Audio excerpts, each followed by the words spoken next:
Le récit de la résurrection de Lazare a-t-il une réalité historique? Un certain nombre de détails donnent, comme le disent les spécialistes, un effet de réel. La mention du 4e jour, qui était le laps de temps exigé pour le constat d'un décès.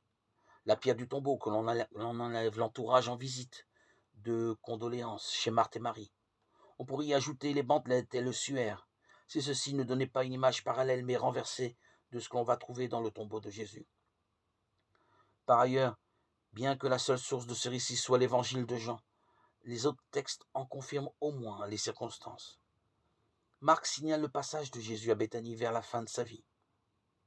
Et Luc fait état, sans évoquer cependant Lazare, d'un repas pris chez Marthe et Marie. Le célèbre épisode où Marthe, l'active, se plaint d'avoir à assurer seule le service à table, tandis que Marie, la contemplative, assise aux pieds du Seigneur, écoutait sa parole. Ces corrélations et ces indices ne suffisent évidemment pas à établir la réalité historique de cette résurrection. Lazare était-il victime d'une syncope passagère? Une hypothèse reprise sous une forme plus scientifique, par certains, qui parlent de catalepsie ou de cataplexie.